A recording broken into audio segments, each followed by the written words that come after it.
Bueno, un saludo muy especial para todos. Agradecemos a cada una de las personas que se encuentran en este momento conectados. Gracias por haber acogido nuestra invitación. En nombre de la Facultad de Psicología y el programa de Psicología de la Seccional Armenia, les extendemos una especial invitación, un saludo de bienestar y les damos la más cordial bienvenida a este encuentro que nos convoca esta mañana denominado la psicoterapia fenomenológica. Les recordamos que durante el encuentro se deben mantener silenciados los micrófonos y desactivadas las cámaras para evitar interferencias en la conexión. Y asimismo, durante el encuentro podrán formular sus preguntas o realizar sus aportes a través del chat o también activando la función de levantar la mano para cederles la palabra. Sin más preámbulo, entonces le vamos a dar primero la bienvenida a Julieta Bedoya, quien nos va a realizar una pequeña presentación antes de dar inicio con el desarrollo de la charla. Bienvenida, Julieta, tienes la palabra. Muchísimas gracias, Caterine. Muy buenos días para todos. Bueno, me encomendaron la tarea de poder acompañarlos esta mañana con una invitada que tengo muy especial. Ella es la directora y docente del Instituto de Psicología Podracionalista IPRA, con sede en Chile, y digamos que he trabajado con ella ya en algunos otros espacios, y bueno, ella muy amablemente aceptó estar acá con nosotros y compartirnos tal vez como un abrebocas, algo que nos ayude como a interesarnos mucho más en esta nueva perspectiva de la psicoterapia. Pues bueno, yo estaré acompañándola.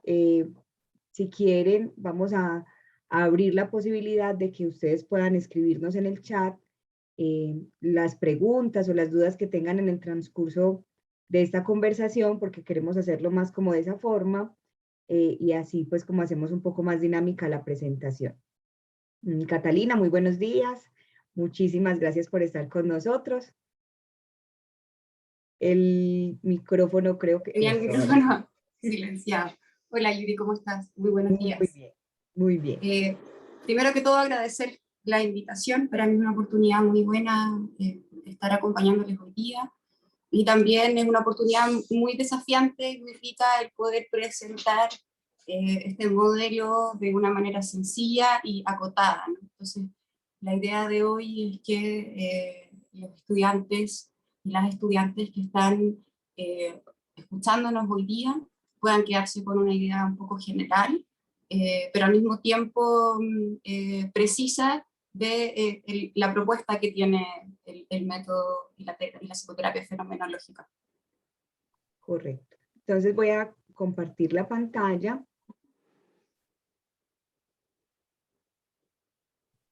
A ver, por aquí, ustedes me confirman, porfa, si ya se ve. Sí, se ve.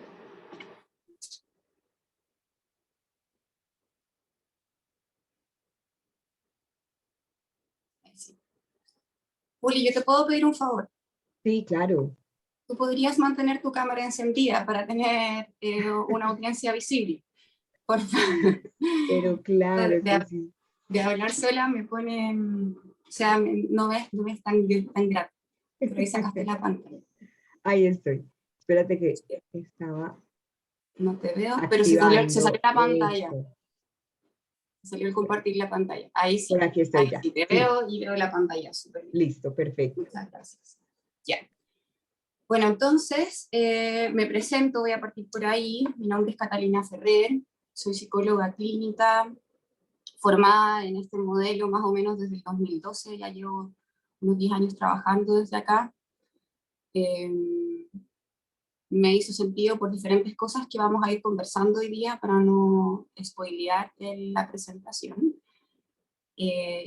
Yo, además de eso, me dedico principalmente a los trastornos de la conducta alimentaria, los cuales atiendo desde esta perspectiva, con bastante buenos resultados, no solamente en términos de lo sintomatológico, sino que también sobre esta como capacidad que las personas van desarrollando de ser dueñas de su vida, ¿no? Y salimos un poco del presupuesto, en mi caso, ¿no? De que los trastornos alimentarios no tienen cura, de que uno vive como que lo que más puede aspirar es una remisión sintomática, pero quedan ciertos rasgos. Bajo esta perspectiva y la manera en la que yo he ido trabajando, eso no se ha visto tan así. Entonces los quiero invitar como, ¿por qué la foto tiene un camino? Porque justamente es lo que vamos a hacer, ¿no? Como es un recorrido, un viaje que vamos a ir viendo durante esta hora, hora y cuarto, ¿no? En que voy a tratar de ser lo más clara, concisa y rápida posible, porque tenemos harto que revisar, para que quede claro el método, que es donde me quiero centrar hoy día. Yo sé que ustedes, quienes escuchan, son aspirantes o están en camino, ¿no? de ser psicoterapeutas, y que lo que más nos interesa a nosotros los estudiantes es cómo se hace, ¿no? Cómo lo hago ahí en la clínica. Entonces voy a pasar rapidito por las bases, para luego centrarnos en esa perspectiva. Les voy a pedir que todas las preguntas las vayan poniendo en el chat, y yo cada cierto tiempo voy a ir abriendo espacios de unos 5 minutos de preguntas para pasar a lo siguiente, ¿ya? Y después las reflexiones finales o comentarios los podemos dejar más al final, cosa de que no nos vayamos desviando demasiado. ¿Sí? Entonces todas esas preguntas que vayamos haciendo en el camino sean precisas. Entonces, el trayecto que vamos a recorrer hoy día es que vamos a presentar el modelo en términos muy generales, vamos a hacer esta visión crítica de la psicología actual como una ciencia natural. Entonces vamos a preguntarnos si esa es la mejor manera de hacer psicología. Vamos a entrar en un nuevo concepto de identidad. Entonces vamos a agarrar el ser, ¿no?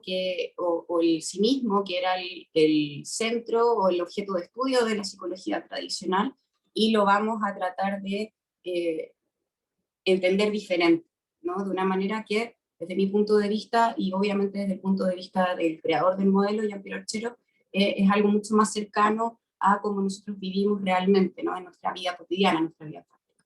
Desde ahí vamos a pasar, entendiendo eso, vamos a pasar a entender el sufrir, ¿no? Cómo el sufrir se da, y cuál es nuestro rol ahí, para luego terminar en brevemente los métodos de la psicoterapia, cómo sería una psicoterapia desde este modelo. Okay. Entonces, el modelo fenomenológico, que una vez se confunde, ¿no? Porque muchas veces se le llama, o nosotros tenemos dentro de incluso el instituto, ¿no? El nombre de posracionalistas. Y ahora le llamamos modelo fenomenológico. Entonces ahí uno se pierde. Principalmente este como abandono paulatino del nombre posracionalista viene desde que el posracionalismo, creado por Vittorio Guidano, ¿no? Tenía la base de la ciencia natural, por ende era un modelo racionalista. Vamos a ir viendo cómo se relacionan esas dos cosas. Por lo que esta nueva propuesta de psicoterapia se llama fenomenológico, en el sentido de que nosotros vamos a ir a estudiar los fenómenos sin a priori, ¿no? Sin una teoría a la base. Entonces estamos haciendo ese cambio de nombre, que obviamente viene propuesto por el psiquiatra. Entonces esta mirada se propone como una mirada ateorética. Eso quiere decir que nosotros no tenemos un modelo de causas y consecuencias que llevan a las personas a ser como son, que nos ayuda a entender, ¿no? Sino que vamos a ir viendo en el fluir de la vida de las personas cómo las personas llegan a ser quienes son. ¿Sí? Esta mirada teorética implica un cambio radical en la comprensión del ser humano, es decir, en la comprensión del ser. También un cambio en el cómo sufre, y obviamente, siguiendo la línea, en un cambio en las opciones del tratamiento. ¿Ya? Nosotros ya no vamos a ver más síntomas que tienen ciertas curas, sino que vamos a empezar a acercarnos y ver a las personas, ¿sí? Porque la psicología tiene esta premisa de la singularidad, ¿no? de que cada persona es única, etc. Sin embargo, hemos visto que los métodos en general nos encasillan en ciertos grupos, que uno dice, bueno, sí, me aceptan como un singular, sin embargo, no me tratan como uno, ¿no? Sino que nos enfocamos en el síntoma. Les cuento como anécdota, yo cuando era estudiante de psicología, y cada vez que estudiaba, no sé si les pasa a ustedes, ¿no? Pero cada vez que estudiaba una nueva teoría, todas me hacían sentido. Entonces me presentaban el psicoanálisis con todo lo que tenía que ver con la infancia, y yo decía, hoy sí, espérame yo decía, oh sí, eso me calza, ¿no? Y también el cognitivo-conductual, también me calza. Y el humanista, también me calza. Y el sistémico, también me calza. Entonces, uno empezaba a ver cómo todo hacía sentido en relación a que cuando uno anda buscando algo específico, siempre lo encuentra. Sin embargo, siempre me quedaba esta sensación como media vaga yo pensaba, las personas que inventaron esto, consideraban que ellos también eran personas que vivían en este sistema, porque siempre me parecía una visión bien reduccionista, ¿no? Vamos a ir viendo durante este día cómo eso lo vamos a ir desarmando, ¿ya? Bueno, este modelo, espérame, Yuli. Este modelo fue desarrollado por el psiquiatra Jean-Pierre Archero. Eso es muy importante, porque tanto nada de lo que voy a decir hoy día es mío, es solamente una manera mía de parafrasear, interpretar de una manera un poco más simple lo que él propone, pero todo es obra de él. Si al final de esto ustedes se interesan en revisar cierta bibliografía, los voy a dejar invitados a que vean la página y ahí puedan descargar ciertos artículos o en su defecto me escriben a mí, a Yuli, y nosotros les vamos facilitando bibliografía para que ustedes profundicen, ¿ya? Jean-Pierre Archero inicia este camino con una serie de preguntas, ¿sí?, que tienen relación con el objeto de estudio de la psicología y que lo llevan a una profunda revisión de la filosofía buscando respuestas. Yo no me voy a detener en ese hurgueteo filosófico, ¿ya?, para poder pasar rápidamente a la psicología. Pero lo importante es que el camino es ese, ¿no? Jean-Pierre recorre desde las preguntas que él tiene en relación a la psicología y va a buscar nuevamente una comprensión del ser que sea distinto en la filosofía. Y para poder cambiar el sujeto o el objeto de estudio de la psicología, para así vamos a comprender el sufrir distinto, por lo tanto su tratamiento, ¿ya? Entonces la invitación de este viaje que yo voy a introducir hoy día es simplemente, o complejamente también, un viaje de preguntas y reflexiones que nos van a llevar a esta nueva manera de entender y de hacer la psicología. Siguiendo esa misma lógica, yo no quiero que me crean nada hoy día, ¿sí? Los que me están escuchando, espero que vayan recorriendo conmigo el pensar juntos y de esa manera se vayan haciendo las preguntas conmigo y si las cosas les hacen sentido, vamos siguiendo y si no, me pueden ir preguntando o simplemente sacando esto de sus posibilidades. Pero lo más importante acá es la reflexión crítica, ¿ya? Eso. Entonces, la ciencia, como base, ha pensado al ser humano desde una mirada que vamos a decir nosotros como una cosa. ¿Por qué? Porque se ha basado generalmente en la ontología antigua que usaban los griegos. ¿Por qué la primera foto ahí muestra las estrellas, ¿no? Porque Aristóteles nos cuenta que los antiguos griegos, para una forma de aguantar en la incertidumbre, ¿no?, de que en cualquier momento en la vida se podía acabar, este miedo como intrínseco que tiene el ser humano al fin del mundo, ¿no? No sé si les ha pasado que en todas las épocas siempre se pone o se busca una gran catástrofe, ¿sí? Y siempre estamos esperando como el fin del mundo. En distintos años de la vida han sido distintas cosas. Entonces, con este miedo basal del hombre, los antiguos griegos comenzaron a estudiar aquello que era estable, ¿no? Algo que les pudiera dar una sensación de predictibilidad, de continuidad, ¿no? Como una manera de aguantar la angustia hacia la muerte. Y empezaron a mirar las estrellas. Y ahí empezaron a ver cuáles eran los patrones, ¿no? Entonces, cuáles eran los patrones de las estrellas, cómo me podía seguir, y las estrellas noche tras noche se mantenían ahí, por lo tanto era un objeto que yo podía estudiar. Y ahí empieza la ciencia, en términos muy generales, a través del estudio de las estrellas. Sí.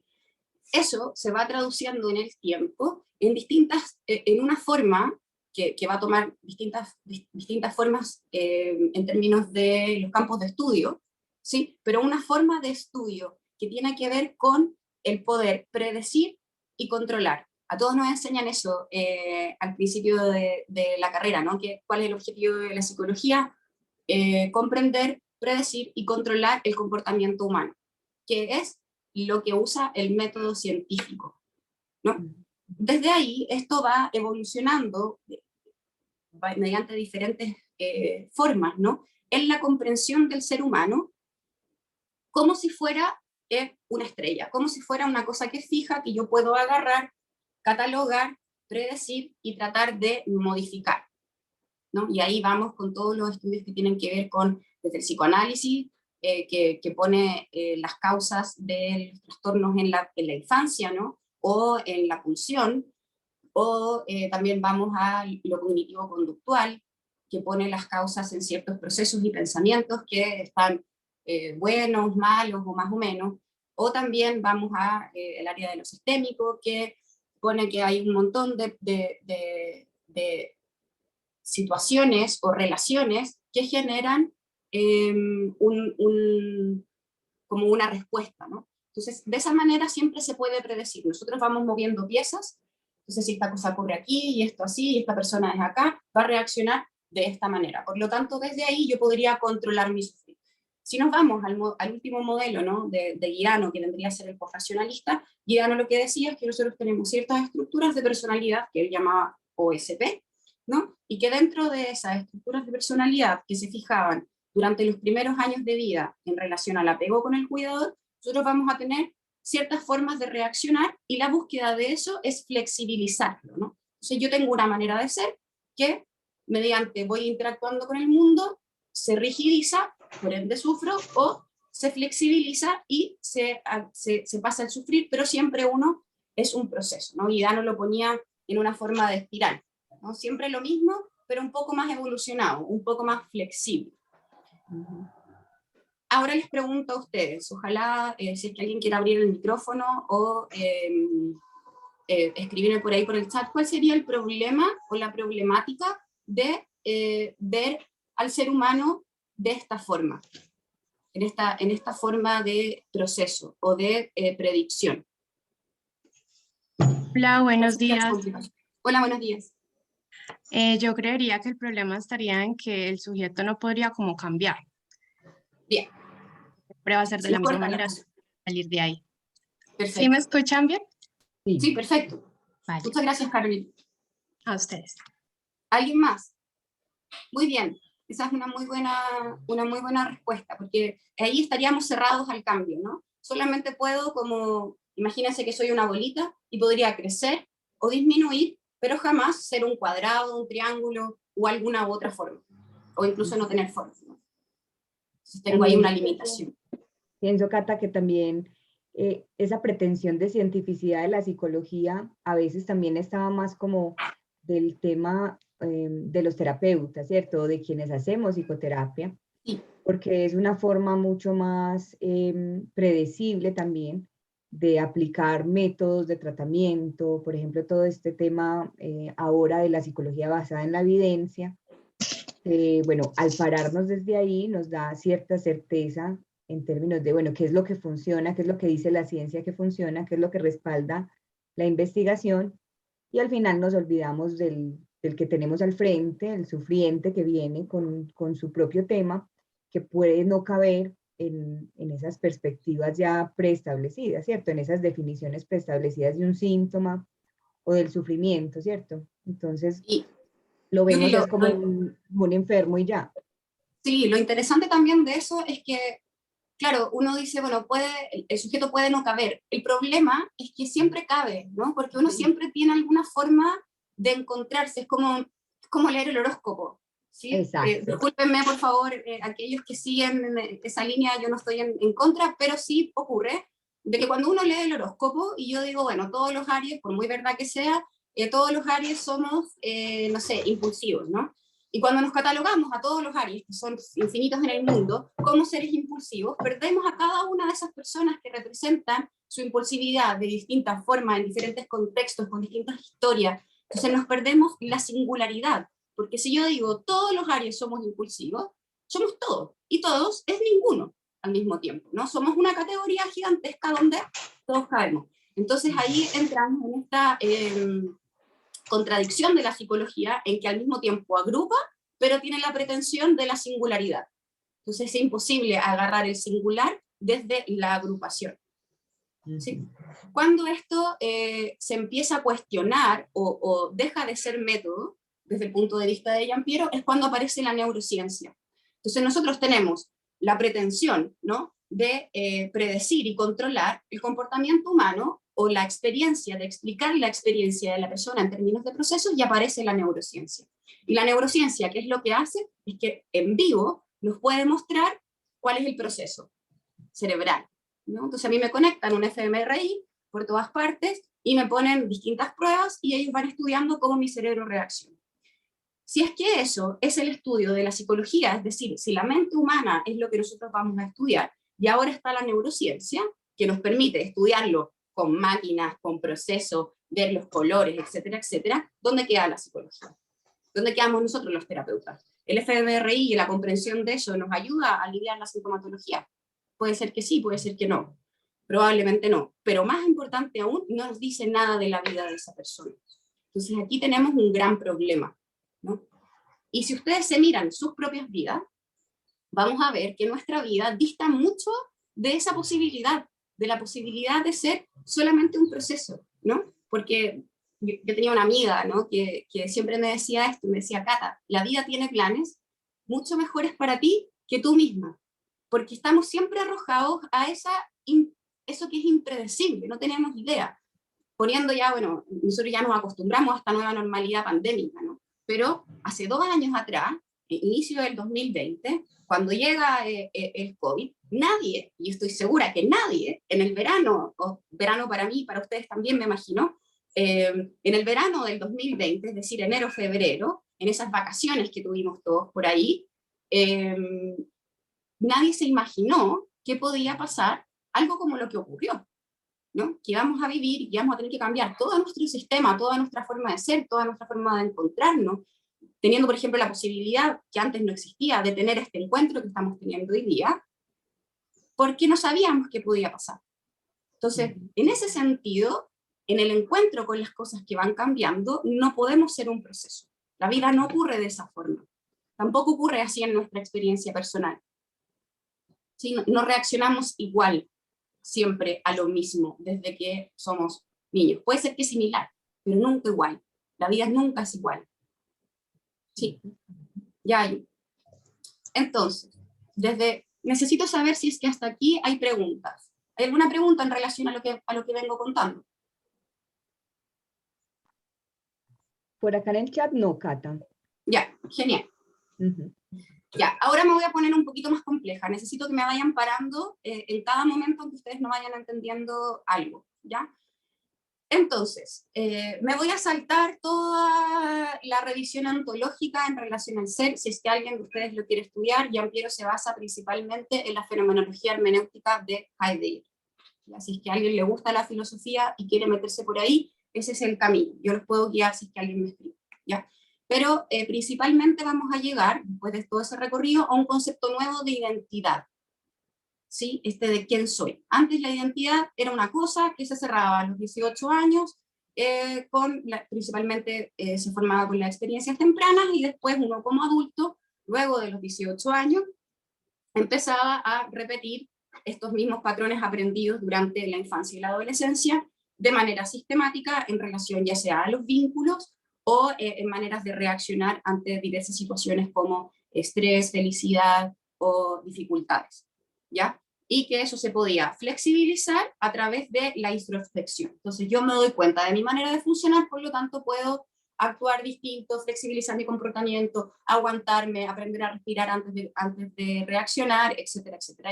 Ahí vienen todas las técnicas que, desde mi punto de vista, son maravillosas, que nos entrega la psicología. La psicología la psicología como ciencia natural, nos entrega un montón de técnicas para ayudar a los pacientes a aliviar o a reducir la sintomatología. Sin embargo, no una comprensión y una terapia completa. Entonces vamos a rescatar esa parte de la psicología de la ciencia natural, que es muy poderosa. ¿Ya? Entonces tenemos el concepto de identidad, ya no va a ser este proceso. Entonces nuestra identidad, es decir, el quién soy yo, tiene 2 componentes. Hay 2 maneras de identidad. Yo Cata, soy por un lado aquello que es lo mismo, vamos a decir mismidad, pero no quiero que nos enredemos con conceptos, entonces vamos a quedar con aquella identidad que es lo mismo. ¿Cómo nosotros catalogamos aquello que es lo mismo? Por 3 criterios principales, ¿sí? Uno que es cuantitativo, es decir, yo designo una cosa con el mismo nombre X cantidad de veces, por ejemplo, esta taza, ¿no? Taza. Y esta taza tiene ciertas características que yo puedo ver, tiene un manguito, tiene un lugar donde echar el café, y en general tiene una forma como cóncava, donde las cosas caen. Esto es una taza. Y yo puedo ver muchas tazas y siempre se denominan con lo mismo. Entonces yo digo, aquí hay 5 tazas, ¿sí? O por ejemplo, por el nombre, yo, Catalina. Entonces ustedes me conocen hoy día y es Catalina X cantidad de veces, ¿sí? Por otra parte, está lo cualitativo. Eso quiere decir que dos situaciones, o dos personas, o dos cosas se parecen, no son exactamente lo mismo, pero se parecen en términos de sentido. Entonces no hay pérdida, eso quiere decir que una situación se puede juzgar sin pérdidas semánticas, significan lo mismo, como por ejemplo poner la mesa. Entonces yo pongo la mesa, no sé si ya se usan los mismos conceptos, ¿sí? Sí. Poner la mesa, por ejemplo, para la once, puede ser para la comida, puede ser para un evento familiar grande, para uno pequeño, pero siempre es el mismo acto, ¿no? Poner la mesa. Y eso tiene un sentido y un significado para que todos comamos juntos, etc. ¿Sí? Ujú. Y además de eso, lo mismo tiene una continuidad ininterrumpida. ¿Sí? No hay cortes. La mejor manera de entender esto es pensando en la identidad que uno tiene y por qué esa identidad no corresponde a los sueños. No sé si cuando ustedes sueñan me dicen, bueno, ¿y por qué mi realidad no es esta que digo en los sueños? Porque los sueños tienen la característica de un ser interrumpido. Es decir, en una parte del sueño yo soy uno, estoy en una situación, y sin continuidad, sin sentido de continuidad, luego soy otro. Y luego me despierto. Y en la noche siguiente tengo otros pedazos. Entonces yo no logro hacer una identidad de eso. Yo no soy la Cata de mis sueños porque no tengo la sensación de ser ininterrumpidamente. Entonces eso no conforma en el quien yo soy. En cambio, mi existencia diurna, despierta, en mi sentir, me dan un sentido de continuidad. Es decir, yo me siento a mí misma en mi cuerpo, que ha cambiado durante los años, desde que soy bebé hasta que hoy día soy mamá, ¿sí? Pero me siento a mí misma, hay un sentido de continuidad. ¿Ya? Entonces, mi identidad tiene esas características a veces, pero en otros momentos también yo, Cata, una experiencia que es inmediata. Eso quiere decir que yo me voy encontrando, por ejemplo, cuando Yuli me manda el correo y me dice, Cata, ¿te gustaría hacer esto? Yo me encuentro con la posibilidad de verme a ustedes y ya inmediatamente cambio, ¿no? Eso me da una nueva sensación de mí, una nueva manera de ponerme también. Si ustedes me escucharan, por ejemplo, hablar en una clase aquí en Chile, mi lenguaje sería distinto, mi manera de ponerme sería distinto, hablaría mucho más rápido de lo que estoy haciendo ahora. Entonces, esas son situaciones que a mí me hacen actuar distinto y encontrarme a mí de una manera distinta. Entonces, estoy abierta a nuevas formas de ser. Entonces, cuando incluimos esta identidad que contempla el quién yo voy a ser, porque yo vengo siendo esta que está haciendo el seminario, la charla, como ustedes le llamen, en esto vengo siendo esta desde el momento en que Yuli me invitó.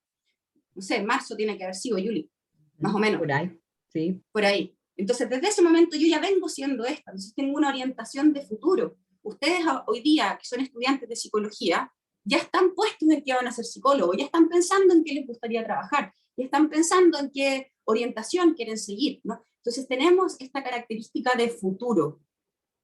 Entonces, esta experiencia inmediata está abierta al encuentro, es decir, me pueden pasar cosas, yo me dejo ser afectado por las interacciones que voy teniendo, y admite los cambios y tiene esta característica del futuro. Yo tengo esto que es lo que vengo, que es lo mismo, y también tengo aquello que puede ocurrir, que es incierto, pero más o menos cierto. Es decir, hay un rango de posibilidades en los que yo puedo ser más o menos la misma. ¿Ya? Preguntas en relación a esto. Este es el primer cambio, ¿no? Como ontológico, en la mirada del ser humano. El primer cambio es que ahora estamos abiertos al mundo, y no solamente de una forma de flexibilizarnos, sino que en la posibilidad de ser absoluta y completamente distinta. Esto nos trae un... Caro, a ver, Caro dice,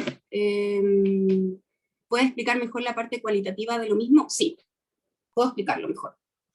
Entonces, lo cualitativo, lo mismo en términos cualitativos, tiene que ver con la semejanza. Cuando, por ejemplo, voy a ponerlo por ejemplo, a mí me golpean, ¿no? Alguien me llega y me pega una cachetada. Puede ser que la situación en la que me pegan la cachetada es distinta, ¿no? Una me la pega mi hermana, la otra una persona en la calle, y la otra, no sé, mi papá, ¿no? Entonces son situaciones iguales, parecidas, ¿sí?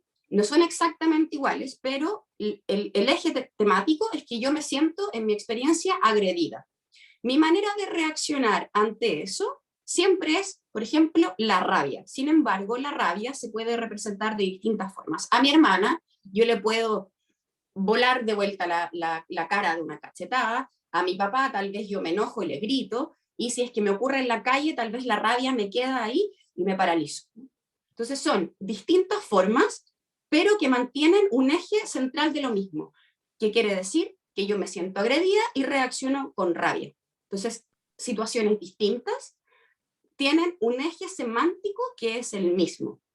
El ser golpeada y agredida y mi reacción de rabia. Entonces la Cata, cada vez que es agredida, reacciona con rabia ante distintas situaciones, y eso lo podemos extrapolar, ¿no? Entonces puede ser que ya no sean cachetadas, sino que me agredan verbalmente, pero mantenemos la agresión y mi reacción de rabia.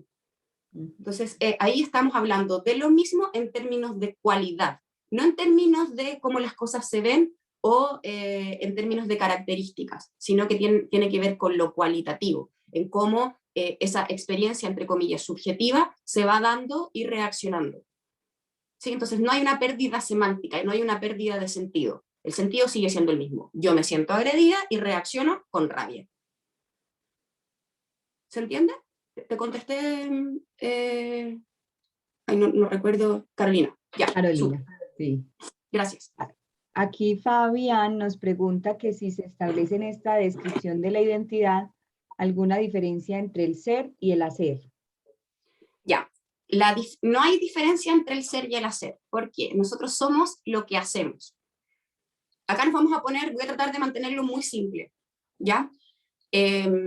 Entonces, a mí me ocurre algo, ¿no? Yo tengo como estímulo, le vamos a llamar, o ímpetu, o input del medio, ¿sí? Yo estoy abierta aquí a esta situación, ojo que mi atención está puesta solamente en esta clase, lo que está pasando en alrededor, el resto de mi casa, es decir, lo que están haciendo mis perros afuera, lo que pasa por afuera, yo no estoy pendiente. Entonces, ese mundo de partida, lo explico de nuevo al tiro, María Isabel. De partida, yo, Cata, ya tengo una manera de comprender y hacer el mundo. Mi mundo, en este momento, es mi tablet y la cara de la Yuri, que está en Colombia. ¿Sí? Entonces, yo ya tengo una manera de actuar en el mundo. Ese mundo en el que yo actúo y cambio las cosas, es decir, ahora yo estoy interactuando con ustedes, me devuelve la interacción. ¿Sí? Entonces, cada una de las cosas que yo voy haciendo me dice algo de mí y me dice algo del mundo. Entonces, en el momento en el que yo actúo, también me encuentro con lo que viene. Y así el mundo se me aparece y aparezco yo en ese mundo. Entonces, se me aparecen ustedes en su clase, o sea, en su escucharme, y yo aparezco en mi ser docente, en esta parte de yo sentir que me hago entender mejor o peor. Entonces, en ese sentido, uno es lo que hace en el mundo, y cómo en ese mundo, en ese hacer, se encuentra. Y eso según los sentidos que vaya teniendo lo que yo estoy haciendo, ¿no? Entonces, por ejemplo, el clásico ejemplo que pone Heidegger en sus charlas, ¿no? Es que una mesa, según la intención que yo tenga, se puede presentar como un lugar para poner mis cosas, un lugar para escribir. Si es que yo tengo que arreglar la luz que está aquí arriba, probablemente se me va a presentar como un lugar para subirme, ¿no? Entonces mi interacción con el mundo ya tiene un sentido. Y en el momento en que yo actúo en ese sentido, el mundo también cambia. Entonces la mesa ya no es mesa, sino que aparece como una forma de subirme para arreglar la lámpara. ¿Sí? O en este momento me aparece como un ejemplo para ustedes, mi gran mesa que tengo acá. ¿Sí? ¿Se va entendiendo? No es muy fácil de hacerlo sencillo, pero lo estoy intentando. Sí, esto tiene mucho que ver con la fenomenología hermenéutica a propósito de Heidegger y también Paul Ricoeur, en ese sentido, pues de cómo somos en el mundo. Si quieren profundizar un poco más sobre eso, Catalina y yo podemos orientarnos también con más bibliografía o conversar un poco más a fondo. Sí, perfecto. Ahora me preguntaban por la continuidad ininterrumpida. La continuidad ininterrumpida, si lo puedo explicar nuevamente. Sí, María Isabel. Ya, María Isabel, mira. Por ejemplo, tenemos estos criterios, ¿no? De lo cuantitativo y lo cualitativo. Pero hay un factor que se interpone, que es el tiempo. Entonces, ¿cómo yo sé que la semilla que yo planté en mi patio, cuando vuelvo 5 años después, se convirtió en un arbusto? Si yo no se parece, o sea, en términos cuantitativos, yo no puedo decir ese árbol es mi semilla, porque incluso tiene una denominación distinta, y en términos cualitativos tampoco, porque aquello que era una semilla hoy día es un árbol, ¿no? Y no tiene el mismo sentido, un árbol que va a dar frutos. En ese tiempo era una semilla.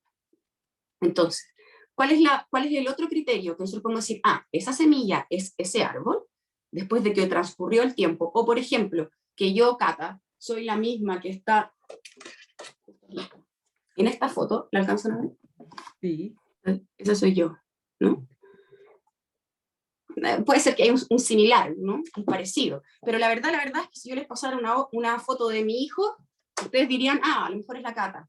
Entonces, ¿cómo uno tiene la sensación de que es lo mismo? Porque, por ejemplo, mis papás me han visto a mí crecer. O yo planté la semilla en ese lugar. Nadie más la plantó, entonces, por lo tanto, esa semilla ha crecido.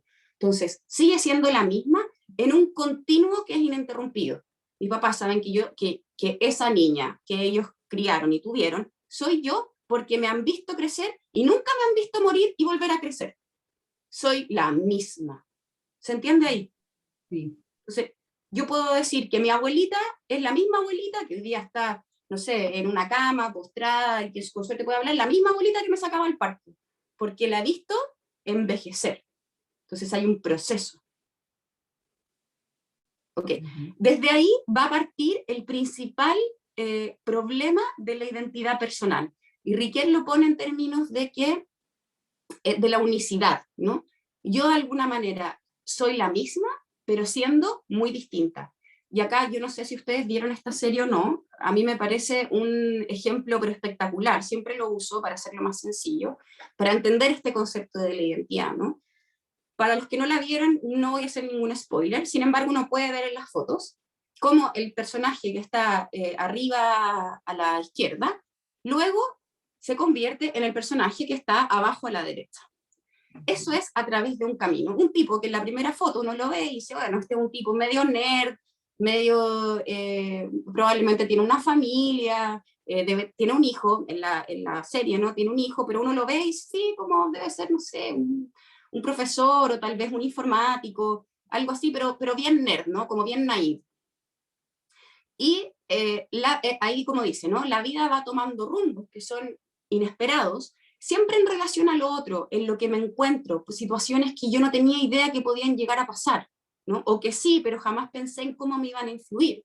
La vida va tomando estos caminos inesperados donde me encuentro mientras actúo, mientras hago cosas en relación a las posibles cosas que puedo hacer y termina, o no, ¿sí? En un cambio, en alguien que es muy distinto. No sé si les ha pasado a ustedes cuando uno se mira hacia atrás, no sé cuántos años tendrán ustedes en promedio, pero deben andar por ahí por los 20 y tantos, ¿no? ¿Estoy bien, Julie? Esa es como la edad más o menos. ¿Sí? Más o menos, tengamos fe que sí. Ok, 20 y tantos, por lo menos 30, pero si uno se piensa cuando tenía 15, cuando tenía 10 años, y era otra persona, ¿no? Me importaban otras cosas, me relacionaba con otra gente, me vestía probablemente distinto, hablaba distinto, me importaban cosas distintas, iba para otra parte de la vida. Cuando tenía 5 también, ¿no? A lo mejor quería ser astronauta, bailarina, veterinario, y ahora somos psicólogos. Entonces, cómo la vida va cambiando, ¿no? Y eso es siempre en relación a lo otro, a aquello que me influye, al encuentro con el mundo. Entonces, esta concepción también, que desde mi punto de vista ha sido muy dañina para la salud mental, del estar cerrado, de que no me tiene que importar lo que piensen los otros, tengo que poder hacer todo solo, etcétera, etcétera, no es la realidad. Nosotros vivimos de una forma muy distinta. Somos en conversación. ¿Sí? Entonces, si a mí me pasa algo y tengo un problema, voy a buscar a mis amigas, voy a buscar a mi familia, y su opinión me va a influir, me va a cambiar la mía. Entonces, ese actuar de contar, que ya es un actuar, ¿no? Me va a cambiar. ¿Sí? O a lo mejor voy a tomar un camino distinto. Entonces, porque, no sé, cuando chica yo peleaba mucho con mi mamá, me interesó estudiar psicología. Y esa lección de psicología me hizo conocer a la Yuri en el camino. Y ella me inspiró a ver a la persona de una manera distinta. Y yo empecé a generar un camino que al principio era impredecible. Y he ido cambiando. Entonces, ¿cuál es la característica principal de la vida entonces del ser humano? Es el movimiento. Nosotros estamos en un constante movimiento. Como por ejemplo, Giampiero lo pone, el ejemplo que él da es como el mar, ¿no? ¿Ustedes tienen costa ahí, Julie? En ¿sí? Medellín no, en Armenia tampoco, pero bueno, Colombia tiene muchas costas. Ok, los que han ido al mar, ¿no? Cuando uno ve el mar y vienen las olas siempre tienen la misma característica, ¿no? Tienen una cresta, como que tienen esa forma, ¿sí? Y revientan. Sin embargo, hay olas grandes, hay olas pequeñas, hay olas con mucha agua, hay olas con poca agua, hay olas bien chupadas, hay olas que se demoran mucho tiempo en reventar, ¿no? Hay olas de colores distintos también dependiendo, qué sé yo, del suelo del mar, ¿no? De repente puede haber un día que el agua esté verdosa, otro día en que el agua esté muy transparente, pero es siempre el mismo mar, es decir, tiene una continuidad que ha sido ininterrumpida. Yo siempre lo he visto ahí, en la misma orilla, pero tiene formas distintas. Entonces, la ola va a cambiar la orilla, es decir, va a ser un hoyo, va a depositar piedras, infinitas posibilidades, la ola va a cambiar la orilla, y esa forma en que la ola cambia la orilla, cambia también el mar. Entonces el mar empieza a estar más cerca de la ciudad, más lejos de la ciudad. Por ejemplo, yo el año pasado, a mí me gusta mucho ir a la playa, el año pasado fui a un lugar que me encanta acampar y era perfecto para bañarse. Así había como una planicie gigantesca de arena, donde uno podía entrar caminando, hasta, no sé, eran como 5 o 6 metros y el agua llegaba hasta la cintura, muy rico para bañarse, el agua estaba transparente, etc. Este año hubo muchas tormentas y muchas corrientes de agua, y la playa es otra, está llena de rocas, el cambio de forma de la ola también. ¿Sí? Entonces, si uno equiparara eso, por ejemplo, a la identidad, vendríamos a decir que el mar es lo mismo, pero que cambia, y la ola vendría a ser la experiencia, ¿no? Entonces, tenemos una experiencia que está influida por la forma del mar, pero que al mismo tiempo lo cambia, porque puede ser que haya agarrado, qué sé yo, una basura, que haya agarrado más viento de afuera, cualquier otra cosa que va a influir ahora en la composición y en el mar que la sostiene, por lo tanto también en la próxima ola que viene. ¿Sí? Entonces ahí vamos a poder cambiar. Entonces, así como los que no vieron la serie, así como Walter White se transforma luego en Heisenberg, que vendría a ser este otro personaje, cuando uno ve la serie, si uno viera el primer capítulo y el último capítulo, diría, este personaje no es el mismo. Esta persona no es la misma. Sin embargo, cuando uno ve las 5 temporadas, ni siquiera es tan increíble lo que ocurre cuando uno comprende la historia que uno ni siquiera se lo pregunta. Uno no dice como, ¿cómo habrá llegado este personaje a ser este otro? No, ocurre nomás. Porque uno le va siguiendo el transcurso y va viendo cuáles son los eventos que lo van cambiando, ¿no? Entonces, ¿cómo este profesor de química, me parece, llega a tener esa cantidad de dinero en sus manos? ¿Cómo llega esa misma persona, desde esa impresión, a tener una pistola, a amenazar a alguien a morir, siendo que era un señor de casa, ¿no? Y luego lo vemos con este uniforme, en un laboratorio, y luego con esta cara de malo, siendo casi un gángster. ¿Cómo se transformó esta persona en este último personaje? Solamente lo podemos entender viendo cuáles son los cambios que su vida en particular ha ido dando. Si tienen la posibilidad, para quienes no han visto la serie, de verla, es un muy, muy buen ejemplo, aparte de ser muy buena la serie, es un muy buen ejemplo del cambio de la vida, de las posibilidades del cambio de la vida, algo que es inimaginable. Este personaje no mantiene casi ninguna, si es que casi ninguna, pero yo diría que hasta ninguna de las características que mantiene al principio. Ninguna. Cambia rotunda y totalmente. Sí. Entonces, desde este punto de vista, perdón mi gráfica mala, pero lo intenté hacer lo mejor que pude. ¿Cómo entendemos nosotros el sufrir? ¿Sí? Entonces, si ustedes van mirando esas pequeñas, esas huellas, ¿no? Que vendría a ser, por ejemplo, el cómo yo estoy parada, y hay una linterna. ¿Sí? Esa linterna, vamos a imaginar que la tengo en mis manos, que cada uno la tiene en sus manos. Esa linterna que alumbra hacia el futuro, que nos abre, nos da ciertas posibilidades. Imagínense que están en un cuarto oscuro y ustedes tienen la linterna aquí puesta al frente. Y eso les alumbra, no sé, el escritorio, la pared y el cuadro. Ese es el rango de posibilidades. Y nos vamos a relacionar con esas cosas que vamos viendo, ¿no? Pero esa relación, en esa apertura, ¿no? Yo puedo dirigirme hacia mi computador, me puedo dirigir hacia el libro que tengo en la mesa, me puedo dirigir a ordenar, distintas posibilidades que esa luz me abre. Dependiendo del camino que yo elija, es que la luz siguiente va a iluminar otras cosas. Entonces se van a ir abriendo otras posibilidades. Por eso es que el ser, como decíamos, tiene que ver con el acto, porque depende de lo que yo haga con esas posibilidades que se me abren, es quién yo voy a ser y las otras posibilidades que se me van a abrir. ¿sí? Es así como nosotros vivimos en nuestra transparencia, en nuestra vida cotidiana, ¿no? Teniendo como una linterna que nos da ciertas posibilidades, que son muchas, pero no son infinitas, que nos van abriendo otras. Y desde ahí nosotros vamos generando un camino que es distinto para cada quien. Por muy parecido que sea, siempre es distinto. ¿Ya? ¿Qué ocurre con el sufrir? El sufrir, desde este punto de vista, va a ser un encuentro con alguna situación, con alguna problemática vital, que en vez de abrir posibilidades, la cierra. Es como que se me echara a perder la linterna. Entonces me encuentro en una circunstancia donde la linterna que yo llevaba ya no me funciona, ya no me abre posibilidades, o las posibilidades que me abren son tan ajenas a mí.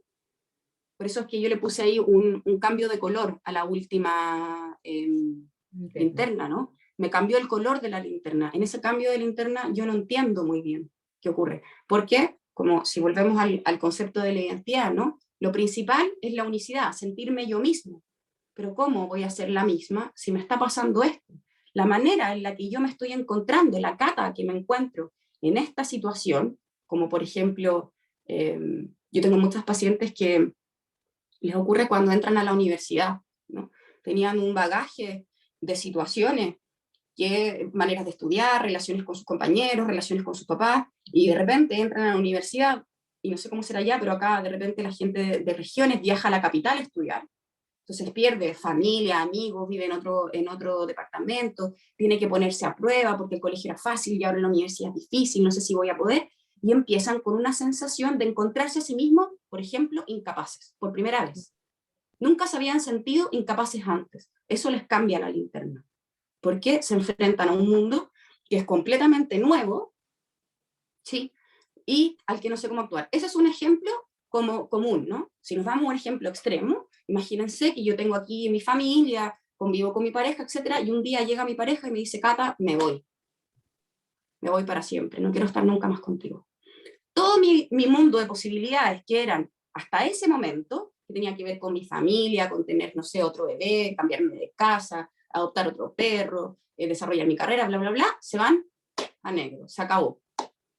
Se acabó esa capa, se acabó la que era de familia, se acabó la relación, se acabaron los sueños, se acabaron los proyectos, y ahora tengo que hacer algo, hacerme de nuevo.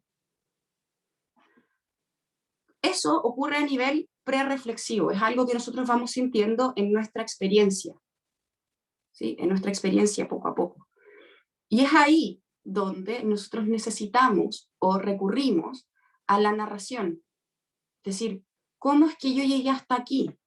Esa es la pregunta, ¿no?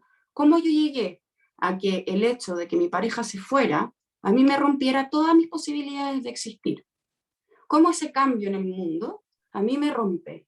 Ya no puedo seguir siendo la misma y ya no me encuentro, ya no sé quién soy. Ninguna de las interacciones que tengo me hace sentir la misma, la que venía siendo.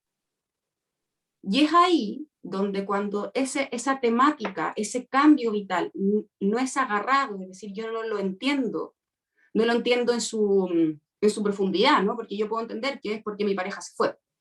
Y ahí puedo teorizar que la Cata tiene una dependencia emocional, o bla, bla, bla, ¿no?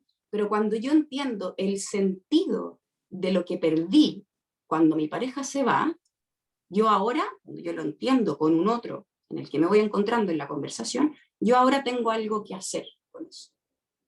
Ahora yo puedo decidir. Sin embargo, cuando eso no ocurre, la persona, en vez de tener un rango de posibilidades, empieza a cerrarse. Porque el cuerpo, su dolor, la pena, la impotencia, vamos a saber qué cosa, ¿no? Es lo que me ocurre con una situación como esa, me empiezan a hacer andar con un ánimo, por ejemplo, de angustia. La angustia hace aparecer el cuerpo, ¿no? Hace que mi cuerpo aparezca en su aflicción, está todo esto apretado. Entonces mi interacción y conversación con la Yuli, yo ya no estoy tan puesta y concentrada en lo que estoy haciendo, sino que estoy concentrada en que tengo angustia. Y eso puede ser que me haga empezar a asustarme, por ejemplo, como sería el caso de una persona con fobia, me empiezo a asustar. Entonces yo ahora, como ando angustiada, porque mi pareja se fue, empiezo aquí, cuando hago la clase con ustedes, a sentir angustia, y me empieza a dar una crisis, y en vez de estar abierta a explicarles a ustedes, yo me empiezo a concentrar en una relación con la Cata y su propio cuerpo. Y mi cuerpo me atrapa, y dejo de tener la apertura al mundo que tenía antes.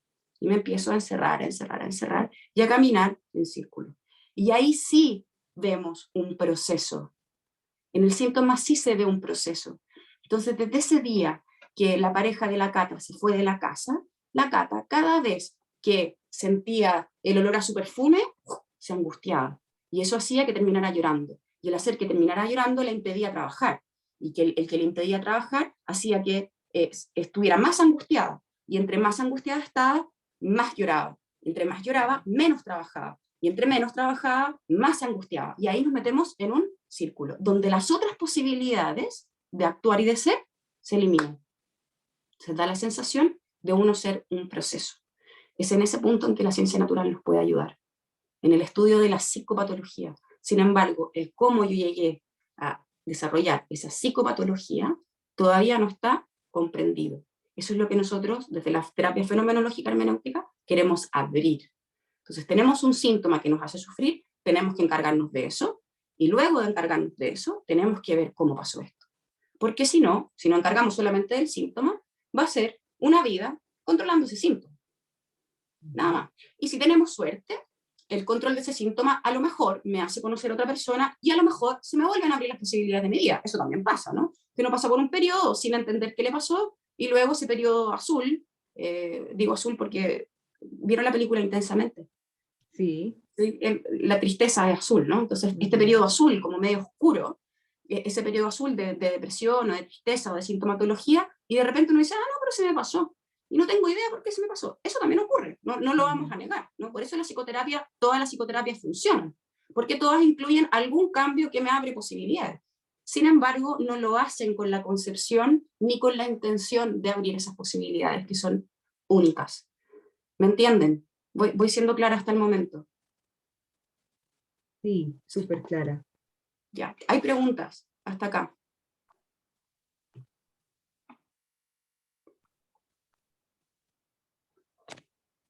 Eso No, último que acabas de decir me resuena mucho, Cata, porque tú puedes ir viendo también cómo, claro, el acompañamiento que tú le ofreces al paciente en la terapia puede encaminarse a disminuir ese sufrimiento, pero hay cosas en la vida que también ocurren. Me volví a enamorar, por ejemplo. Apareció un nuevo amor en ese proceso. Y es como mágicamente, me empiezo a sentir otra vez mejor, empiezo a tener otra vez ánimo. Claro, y no depende enteramente del proceso psicoterapéutico. En la Total, vida, sí, la es vida muy tiene sus bonito eso. cosas, ¿no? Sí, es muy bonito eso. Pero también ocurre algo, ¿no? Y que ahí podemos caer como en un problema, que imagínense, ¿no? Yo conozco a otra persona, me vuelvo a enamorar, ¿no? Y ocurre lo mismo. Mi manera de posicionarme ya está incómoda, ya está desde un previo. Entonces mi manera de relacionarme con esa nueva pareja, si es que yo no tengo la comprensión de mí, es decir, entendiendo esta historia, ¿sí? Y si no la tomo, no voy a tener la posibilidad de cambiar. Entonces puede ser que me ocurra lo mismo y quedarme yo siempre en mis relaciones de pareja soy controladora. Independiente de quién tenga al frente, ¿no? Independiente de quién sea el otro, yo soy de esta manera, porque quedé con esta como incomodidad que no me permitió nunca más fluir. Puede ser que ocurra eso, ¿no? Y nosotros lo vemos también. Por eso es que de repente las personas se ponen, ¿de cuándo te pasa esto? No, me viene pasando siempre. Pero cuando uno lo observa, son momentos, ¿no? Son maneras de enfrentar situaciones que nosotros, bueno, el que quiera experimentar más, nosotros vamos a decir que ahí a las personas les aparece como su estilo, ¿no? ¿Qué hacen en general las personas cuando están sufriendo? ¿Qué les pasa? Cuando sufren, ¿cómo reaccionan? Entonces hay un grupo de personas que tiende a desarrollar algún tipo de trastorno alimentario cuando sufren. Entonces, pero eso no quiere decir que estén limitados, sino que es solamente cuando sufren. Entonces la pregunta es, ¿qué pasó que estamos sufriendo? ¿Qué pasó que se te acabaron las posibilidades y la libertad?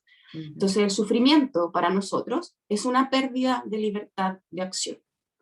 Se disminuye las posibilidades. Entonces ya como ven ahí en la imagen mala, la apertura de la linterna se cierra a un cuadradito azul que ni siquiera tiene linterna, ¿no? Yo ya no lo tengo en mi mano, no es mío. No soy yo la que dirige los caminos de mi vida, sino que están ya puestos. Esta es la única posibilidad de ser. El problema es cuando eso lleva mucho tiempo, ahí sí empezamos a ver los trastornos de personalidad, por ejemplo. Que el volver a la significatividad de la vida y todo ya es demasiado lejano, es muy difícil. Y ahí obviamente el tratamiento es... ya, no hay preguntas hasta acá porque me voy a meter en cómo hacemos la terapia ahora, siguiendo esta misma lógica. ¿No hay preguntas? ¿Vamos claros hasta aquí? Ya, súper bien. Entonces, ¿qué es lo primero que nosotros hacemos? El movimiento 1, es muy importante esto que les voy a decir. Estos son movimientos, no son pasos. Los pasos son siempre 1, después 2, después 3, después 4. Acá tienen números para ser identificados, pero uno va bailando los movimientos, ¿sí? Entonces, yo tengo una manera de entrar y luego puedo ir bailando en relación a lo que el paciente me va diciendo o a lo que el paciente me va poniendo encima, ¿no?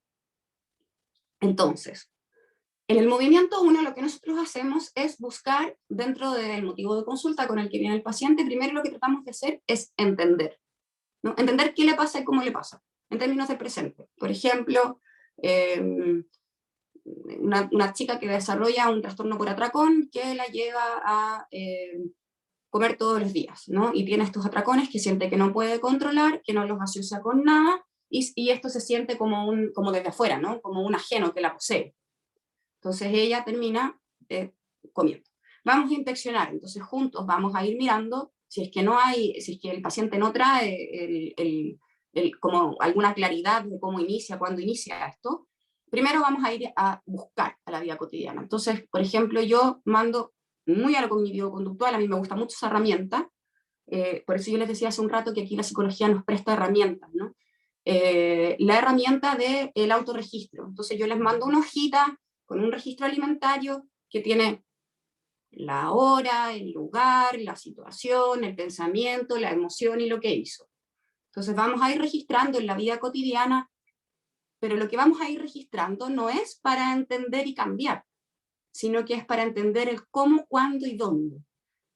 El cómo, cuándo y dónde nos va a dar un campo de investigación. Entonces yo, Cata, de entrada, cuando el paciente llega, no tengo idea por qué le pasan los atracos. No sé. Solamente sé que los tiene y que esa es una manera de sufrir. Y si está sufriendo es porque hay algo en su vida que está roto, ¿no? Alguna sensación, en alguna circunstancia que le hace sentir de una manera en la que ella no se encuentra, no se siente cómoda, ¿sí? No se siente como transparente, en el que el cuerpo le aparece. Vamos a ir a observar eso. Imagínense que descubrimos, luego de, no sé, unas 3 sesiones, 4 sesiones, que eso ocurre siempre en relación principal, porque con el tiempo la enfermedad empieza a tomar todos los ambientes, ¿no? Pero empieza, que es principalmente en relación a lo social, por ejemplo. Entonces, una dificultad social. Cada vez que voy a una fiesta, cada vez que voy a un concierto, cada vez que mis amigos me invitan a tomar, yo empiezo a sentir esta sensación de ansiedad y me como todo. Por ejemplo, cuando llego a la casa. Y eso viene acompañado con pensamientos de lo que hice, de lo que podría haber hecho, de lo que me dijeron, de lo que no me dijeron. Entonces, ahí tenemos un tema, ¿no? Tiene que ver con lo social. Y ahí ahora que ya sabemos que tiene que ver con lo social, yo le puedo preguntar a la persona, ¿desde cuándo que esto te pasa? ¿Desde cuándo que tienes estas relaciones con lo social? Y ahí entramos al movimiento número 2. Entonces, ¿desde cuándo que tú te cuesta interactuar con tus amigos? ¿Ha sido siempre igual? No ha sido siempre igual. Fue desde que, qué sé yo, terminé con mi pareja. Y de ahí le ponemos un inicio. Entonces, esto que a la persona le pasa, es decir, su síntoma comienza cuando termina con su pareja, hace 2 años, por ejemplo. Entonces, nosotros vamos a ir a investigar esa pareja. Ahora tenemos un eje temático que es específico de la vida de ella, ¿no? Entonces, partimos de algo muy general, que tiene que ver con una ansiedad social, que uno le podría poner, no, en verdad, ella tiene trastorno por atracón porque tiene una ansiedad social. Terminamos la terapia. Entonces ahora tú tenéis que regularte, ¿no? Entonces, cada vez que empieza a pensar cómo son los otros, etc. Esa sería una técnica desde más lo cognitivo-conductual, ¿no? En cambio, nosotros vamos a ir a investigar la vida de esa persona. Es decir, ok, tú terminaste con tu pareja. Y la pregunta que a mí se me viene, que vendría a ser el movimiento 3, ¿no? Por eso se abre otra historia. ¿Quién era esa pareja? ¿Cómo la conociste? ¿Quién eras cuando la conociste? ¿Cómo fueron esos años de su relación? Entonces, vean, imagínense que no, mi pareja yo lo conocí cuando tenía 15 años, es decir, toda mi vida, y él era muy sociable. Entonces, era muy sociable, me ayudó a tener muchos amigos, entonces yo me reía mucho, yo sentía que podía ser yo, ¿no? Y en verdad, a esa persona la conocí en el contexto, imagínense, de que mis papás se estaban separando. Entonces, mi familia se estaba separando, yo conozco a esta persona, yo no sabía mucho qué hacer porque la situación era difícil, conozco a esta persona, o sea, ahí vemos un cambio vital, ¿no? Un espacio de vida que se abre, yo conozco a esta persona y esta persona me ayuda a salir de mi casa y a empezar a relacionarme con gente. Entonces, nos vemos en la situación. Yuli, cámbiame la diapositiva. De que ahora que sabemos, es decir, esto, chicos, esto con una profundidad muy, muy calma, ¿no? Esto se hace con mucha calma porque no es solamente que nosotros contemos la historia, sino que la persona se tiene que encontrar en su historia, es decir, darse cuenta es una intimidad, es decir, chuta, esto me pasaba, les voy a dar ejemplos después. Y eso hizo que desarrollara hasta, entre comillas, dependencia social de mi pareja, y ahora que estoy sin él me enfrento a, no sé, que me tengo que probar sola, que tengo que conocer a otra pareja sola, y lo que más me causa vértigo es el que yo no tengo idea cómo relacionarme con mis colegas, por ejemplo, sin llevar a mi pareja a los encuentros sociales. Entonces, cada vez que me encuentro con mis colegas empiezo a experimentar ansiedad, o con mis amigos.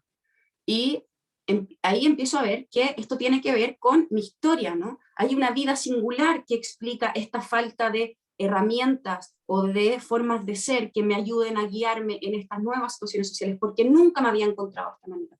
Y ahora viene el movimiento número 4, que es el ¿qué hacemos ahora? ¿Okay? ¿Y qué hacemos ahora? Ahora que ya sabemos todo esto, que ya lo comprendimos, que ya estos atracones no son porque sí, no vienen de fuera, sino que es mi vida la que me está llamando a solucionarla de alguna forma. ¿Cómo lo hago ahora? Y es aquí donde nosotros empezamos a probar, en conjunto con las técnicas que nos entrega la psicología para aliviar el síntoma, otras maneras de actuar, otras maneras de ser, otras maneras de relacionarme, ahora sin esta pareja. Eso va a abrir, me va a devolver la linterna a mi mano y me va a abrir otras posibilidades. Esas otras posibilidades me van a hacer no solamente mirar un futuro distinto, sino que mirar mi pasado distinto, porque yo voy a empezar a cambiar. Entonces ahora volvamos a hablar de esa relación, ¿cómo la entiendes hoy día? Y la relación que nos va a contar la persona va a cambiar. ¿Qué nos indica eso? Si el relato del pasado cambia, que la persona hoy día tiene una nueva posición, porque el pasado siempre se abre en relación a lo que yo me encuentro hoy día. ¿Qué quiero decir con esto? Por ejemplo, mi abuela cocinaba mucho con albahaca, y yo cada vez que cocino con albahaca me acuerdo de ella. Si es que no cocino con albahaca, o no estoy dando el ejemplo que estoy dando ahora, no me acuerdo de mi abuela ya no es parte de mi vida.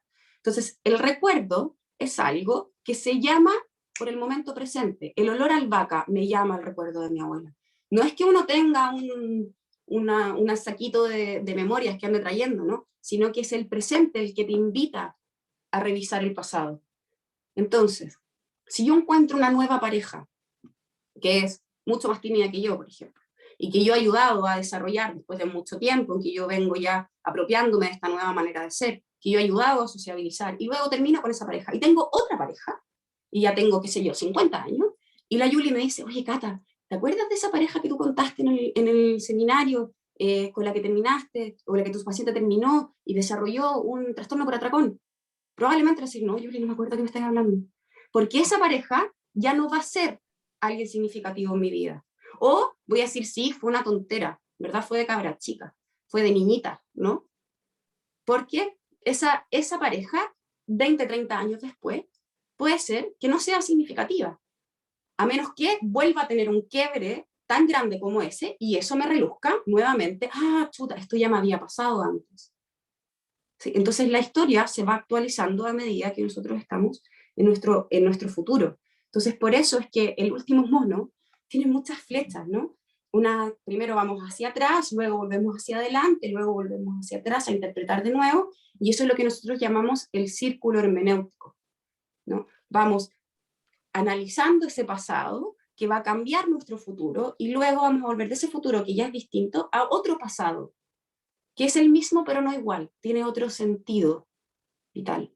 Y eso siempre en concordancia, que nosotros necesitamos este sentido de unicidad, porque somos al mismo tiempo lo mismo y el cambio absoluto. Y eso es lo que nos permite ser uno, pero siempre en movimiento. Les voy a poner un ejemplo para que esto quede más claro. Yo tengo una paciente que, ¿yo le podéis volver a la diapositiva anterior, por fin? Gracias. Entonces tengo una paciente que efectivamente llega con un trastorno por atracón, ya con una obesidad muy importante. Ella había bajado de peso en su momento, bajó la mitad, o sea, es decir, bajó como 60 kilos, de pesar 120 llegó a pesar 60, es la mitad de una persona. Justo cuando estaba haciendo su tesis en la universidad, ella se empieza a sentir muy incómoda con su cuerpo y se mete a un grupo de estos para bajar de peso, como grupos de apoyo para obesos, y lo logra y se convierte en el ícono del grupo, ¿no? Imagínense, logró bajar 60 kilos y ya no es más obesa y ahora tiene éxito con las personas y todo, y luego, 2 años después, ella vuelve a subir los 50 kilos, lo que la deja con una sensación de fracaso absoluto. Si yo mirara el caso así, fácil el caso, ¿no? Una chica que tiene mucha ansiedad, en un momento de su vida lo logró controlar, bajó de peso y después volvió a ser la misma de siempre y recuperó su peso. Entonces lo que le pasó hoy día tiene que ver con que ya no es más flaca como antes. Entonces yo la puedo ayudar a mejorar su imagen corporal, a aceptarse, a bajar de nuevo de peso, etcétera, etcétera. La puedo meter en otro programa, le digo que se opere y el caso estaría cerrado, ¿no? Caso cerrado. Sin embargo, si uno se mete en esa historia, lo primero que yo me pregunto es, ¿qué le pasa hoy día? ¿No? ¿En qué situaciones ella hoy día come? Entonces le empiezo a preguntar, ¿no? Oye, ¿cuándo y cómo ocurre este comer? Tú logras diferenciar cuándo es una atracona, cuándo es que te estás comiendo una hamburguesa que es rica. Esas distinciones son importantes de hacer, ¿no? Entonces ahí vamos precisando el cómo, cuándo y dónde ocurre. Y vemos que esto siempre tiene que ver, más o menos, con el tema de lo laboral, ¿no? Con el trabajo, ya sea en el trabajo mismo o cuando tiene que enfrentarse a distintas personas en términos sociales que le hablen del trabajo. Obviamente esto ya hoy día está súper expandido y su imagen corporal le molesta tanto que también está como fobia social, pero es secundaria, ¿no? Lo que más le ocurre en principio es lo del trabajo. Hacemos una investigación en relación a el trabajo y sus cambios de peso. Como cuando ella entra a trabajar, vuelve a subir de peso. Esa fue mi primera cruz, ¿no? Entonces, el momento en el que ella empieza a trabajar. Y empezamos a revisar la historia de la ansiedad, de la dificultad que ella tenía para trabajar, de los conflictos que tuvo con sus jefes, etcétera, etcétera. Sin embargo, todo eso a mí todavía me parecía a proceso, ¿no? Siempre cuando tenía una dificultad en el trabajo, ella comía. Pero nada, no había sustancia, no había historia de ella. Entonces, eso me abre un campo de investigación que es más grande todavía, al que me voy más atrás, ¿no? Y pasamos a la carrera, por ejemplo. Y empezamos a ver cómo fue su periodo universitario y cómo fue ese periodo en el que ella, en vez de concentrarse en la vida, se empezó a concentrar en cómo se veía y se propuso bajar de peso, cosa que no había hecho en 20 años. Porque ella siempre había tenido como un cuerpo grande, siempre había sido como la gordita de la familia, etc. ¿Cómo pasa que en 20 años te empiezas a preocupar de tu cuerpo y decides bajar de peso? Y empezamos a ver, a recorrer su historia universitaria, hasta que ella me dice algo que es muy particular, que me cuenta por qué se metió a esa carrera y estudió ingeniería industrial. Me dice, porque yo siempre quise emprender. Me carga el concepto de jefe, ese era el camino de su vida, esa era su linterna, ¿no? Si aquí yo quiero emprender. ¿Cuáles son mis habilidades? Y encontró en el diseño industrial una posibilidad de crear y de emprender. Sin embargo, en el transcurso de la carrera, y esto porque los cambios no siempre son bruscos, sino que muchas veces son poco a poco, ¿no? Cosas que van cambiando y generan un mundo completamente nuevo. En el transcurso de la carrera, ella iba haciendo trabajos y se iba sintiendo con que no era muy buena para lo creativo, para el diseño, sino que era buena en la gestión, era buena para la parte como más técnica. Y empezó a hacer trabajos en grupo.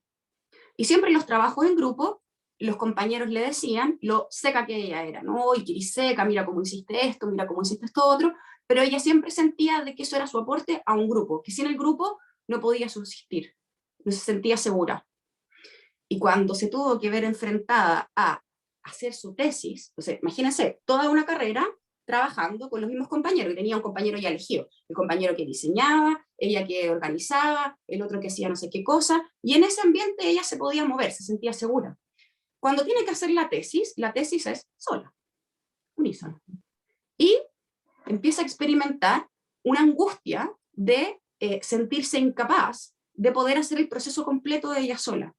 Porque todo lo seca que ella se sentía era solamente en una parte, muy pequeña. Y ella empezó a ocupar este rol como más secundario, ¿no? De la que gestiona, no la que aparece, sino que la que gestiona. Y cuando tuvo que hacer la tesis no se le ocurría ni una, y ella congela la carrera, congela la tesis, la posterga, y se mete al grupo para bajar de peso. Es decir, cambia su foco, ¿no? Todo eso que estaba puesto en quién ella iba a ser, ¿no? En cómo iba a ser su tesis, en cómo se iba a desarrollar su carrera, que es donde estaba puesto su futuro y su atención, ella lo redirige a cuánto como, cómo me veo, etcétera, etcétera. Entonces todo su mundo empezó a girar en torno a la comida. Y empezamos en un círculo de que lo único que importa es cuánto subo, cuánto bajo, etcétera, etcétera. Cuando ella baja de peso, tiene la sensación de ser muy capaz, ¿no? Porque imagínense lo que es bajar 50 kilos. O sea, si a mí me cuesta bajar 3, imagínense lo que es bajar 50, ¿no? Una fuerza de voluntad, pero espectacular. Y en esa, Yuli, ¿cómo estamos con la hora? 10 minuticos más, yo creo, Cata. Ya, podemos. Ya, sí. Muy cortito. Entonces, con esa sensación, ¿no? De poder, ella dice, ahora sí que hago la tesis. Y se va a hacer su tesis. Inventa un vestido que se ajusta. Esto es súper importante. Ella inventa un vestido, ¿sí? Que se ajusta a las tallas. Es decir, es un mismo vestido que tú lo puedes poner independiente del cuerpo que tengas. Pero el sentido, yo lo encuentro espectacular, ¿no? Imagínense, ustedes se pueden comprar un vestido hoy día y lo pueden usar para el resto de su vida y siempre se va a ver bien, independiente de cómo les cambie el cuerpo. Pero ella lo inventó con el fin de la baja de peso, es decir, un vestido para mujeres gordas que puedan usar después de que adelgacen. Ese era el sentido. Sin embargo, el vestido es reversible, ¿no? Uno puede ponérselo flaca y después gorda, ¿no? Pero ese era el sentido, esa era la línea. Entonces ella empieza a fantasear con que va a juntar plata y luego va a hacer este proyecto.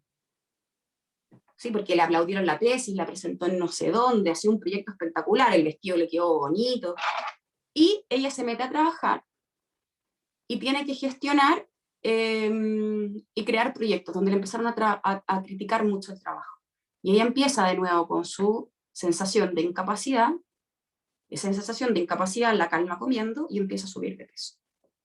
Entonces, ¿cómo ahora yo, que era como el ícono del grupo, ¿no? La mujer que había logrado bajar esta cantidad de peso y que inventa este vestido, voy a ir a venderle esta cuestión si volví a subir los 50 kilos? Esto ya no tiene ningún sentido, ¿no? Y empezó a meterse en trabajo que eran emprendimientos de otras personas, que ella encontraba pencas, muy malos. Y cuando ella llegó, todo tenía que ver con la relación con los jefes, ¿no? Pero ahora estamos con que ella se dio cuenta de que si seguíamos esta historia y la íbamos relatando de esta forma, esto no es algo que ella, con lo que ella venía en el momento en el que fuimos descubriéndolo en la conversación, ¿no? Y es muy interesante como cuando ella me está contando, yo le pregunto por la universidad, cómo fue ese tiempo, y una pregunta muy abierta, y ella me dice, en verdad, toda mi sensación de capacidad tenía que ver con mis compañeros. Si yo no hubiese estado con ellos, no sé cómo me hubiese sentido. Y eso le hizo el clic para comprender todo lo que pasó después. Y se dio cuenta de que su posición hoy día no tiene que ver con el jefe que está teniendo en el momento, no tiene que ver con el no poder aguantar la jefatura, sino que su sentido vital era emprender. Y cuando se empezó a sentir incapaz, se empezó a encerrar solamente en la comida, en el peso, la comida, en el peso, la comida, en el peso, la comida, en el peso, la comida, en el peso. Y lleva tantos años así, que se le había olvidado para dónde ella iba. Entonces hoy día ella está en una posición que tiene que decidir qué hacer, ¿no? Vamos a retomar el proyecto del emprendimiento y vamos a encontrar la forma de liberarnos de estos jefes que tienen emprendimientos que a mí no me hacen ningún sentido. Vamos a seguir aquí, asumiendo que este es mi trabajo y resignificarlo no sé cómo, o las infinitas posibilidades que su vida le haga, pero hoy día ella tiene una posición en que tiene que decidir qué hacer. Y lo más importante de eso, ahora viene lo más difícil, ¿no? Que luego de decidir qué hacer, tenemos que ir a hacerlo. Y hacerlo, y yo lo hago con ese suspiro, ¿no? Como soportando la sensación de la incapacidad, porque ahora me tengo que ir a probar capaz. Porque el sentido de una vida nueva da vértigo, y me tengo que tirar, es un salto al vacío con las manos vacías. Y en ese salto al vacío con las manos vacías, ella se va a ir encontrando, puede ser que nunca vuelva a pesar 60 kilos, eso no es lo importante, pero va a retomar, espero yo, el sentido de su vida en relación a un proyecto que a ella le pertenezca, y luego el tema de la comida va a pasar a ser algo secundario. Si eso luego le ayuda a tener un mejor índice de, glicémico, a tener una mejor salud, implique o no implique bajar kilos, bacán. Lo importante es que ella recupere el sentido, no sé si ustedes conocen la palabra bacán, pero es como bueno, como super cool, ¿no? Lo importante es que ella recupere el sentido de su vida y se pueda dirigir a algo donde ella se sienta ella misma, donde ella tenga su propia posición. ¿Sí? Entonces, el desafío también acá de nosotros como psicoterapeutas, y ahí es donde lo que decía Julia al principio, ¿no? Que a los psicoterapeutas nos da una guía el tener, el tener una teoría muy clara, ¿no? En que nosotros acá trabajamos, como dice Giampiero, a mano desnuda. No tengo idea. Sé ciertas técnicas para tus síntomas, a lo mejor te puedo enseñar cosas para la respiración, pero lo que te ocurre, qué es lo que te pasa, no sé. ¿Y qué es lo que vaya a hacer con eso? Tampoco sé. Solamente que sabemos que lo mismo no lo podemos seguir haciendo, porque la vida te está diciendo aquí, paramos, ¿no? O tomas posesión de ti, o te vas a quedar en este síntoma probablemente por mucho tiempo. Porque ¿cuál es el problema? La vida puede cambiar de una manera muy radical, ¿no? Pero cuando nosotros se nos cierran las posibilidades y empezamos una relación conmigo, después la experiencia empieza a ser siempre una relación conmigo. Entonces yo empiezo, por ejemplo, en el caso, qué sé yo, de la anorexia, la anoréxica dejan de salir de su casa, dejan de tener interacciones sociales. Si yo dejo de tener interacciones sociales, me voy encerrando, y la posibilidad de cambio se ve cada vez más lejos. Entonces eso también es súper importante la manera en la que caemos en el mismo círculo, porque el síntoma empieza a agarrar todas las esferas de la vida, dejando ninguna puerta abierta, ninguna otra posibilidad. Entonces, ese es nuestro trabajo en psicoterapia. ¿Cómo le devolvemos a esta persona las posibilidades de su vida? La que su vida les ha dado, en su historia. No en la que yo me inventé, no en las categorías que yo tengo, no en causas de consecuencias. Entonces, de repente pasa que los pacientes dicen, bueno, hacemos toda esta revisión y me dicen, ¿ahora qué hago? Y yo siempre respondo lo mismo, no tengo idea. Eso lo vamos a tener que ir viendo juntos y te puedo acompañar en el camino de las decisiones que tú vayas tomando. Y puede ser que te equivoques, y puede ser que retrocedamos, pero eso lo vamos a ir viendo paso a paso, en la devolución de esta libertad en la que espero, y esperamos siempre, que los pacientes en algún momento nos olviden como facilitadores de esas posibilidades. Y sus posibilidades sean tan amplias que nos digan, ¿sabes qué? Ya me quiero ir, ¿no? Ya me quiero ir de alta, ya no te necesito para nada. Y ese es el momento en el que uno lo suelta. ¿Sí? Pero es siempre un acompañar. Nosotros no hacemos nada más que acompañar y preguntar y mostrar aquellas cosas que la vida del paciente llama. A eso es lo que nosotros le llamamos la indicación formal. Algo que nos indica, pero no tenemos idea de lo que vamos a encontrar en esa indicación. Es solamente, como si ustedes ven aquí en el mapa, un cúmulo de flechas, ¿no? Pero aquí, en esas flechas que nosotros vemos en el PowerPoint, no hay contenidos, no hay causas y consecuencias, es solamente un flujo de flechas, ¿no? Lugares donde mirar, vamos a mirar aquí, vamos a mirar este año, vamos a mirar esta época de tu vida, pero no sabemos lo que vamos a encontrar ahí. Entonces la interpretación es algo que se va haciendo en conjunto. Ahora sí, dudas, comentarios, ¿cómo les suena? Bueno, ahí les dejo, esa es la institución que tenemos hoy día. Estamos en colaboración constante con Tenerife y con Roma. Roma nos guía, porque Giampiero desde allá nos dice por dónde ir, cómo estudiar, cómo formar, y nos va revisando los programas, y nosotros en conjunto con Tenerife vamos haciendo esta formación, cursos, seminarios, no sé si algunos de ustedes ya han participado en algunos o no. Y ahí les dejo, bueno, la página, el correo y el Instagram, por si acaso si alguno de ustedes tiene alguna duda o les gustaría buscar bibliografía o leer un poco más, ahí lo pueden encontrar. Y en la primera diapositiva, Yuli, si tú después se los puedes mandar en PDF la diapositiva, estaría súper. Sí. Pero en la primera está mi correo. También me pueden escribir a mí directamente por cualquier duda que vayan teniendo, ya sea del modelo o casos particulares de los trastornos alimentarios, yo les puedo facilitar. Ahora sí quiero abrir un espacio muy pequeño, porque sé que estamos un poco justos por la horita, de dudas o de reflexiones o comentarios. Tengo que ofrecer disculpas si es que fui demasiado rápido, pero Sí, tenía que lograrlo, ¿no? muy buenos días, Catalina. Hola, buenos días. Sobre todo, gracias y saludos por acá desde Miami.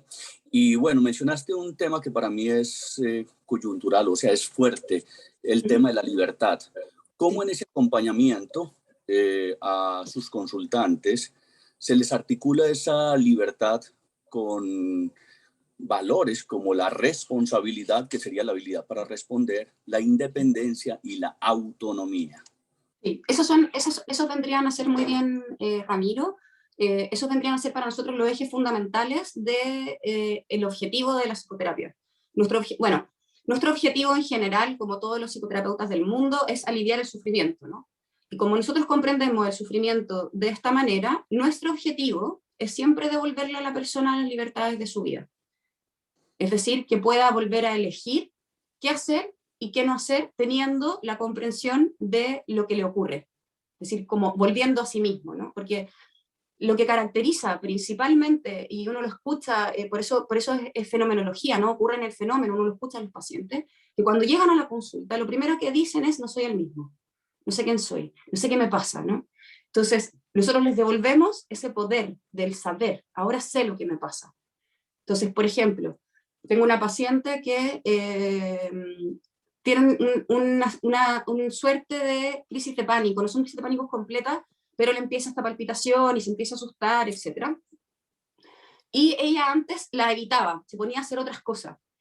Y de alguna forma, estamos en un proceso súper inicial de la terapia, pero ella ya la agarró en que cuando ella se emociona es porque algo le pasa.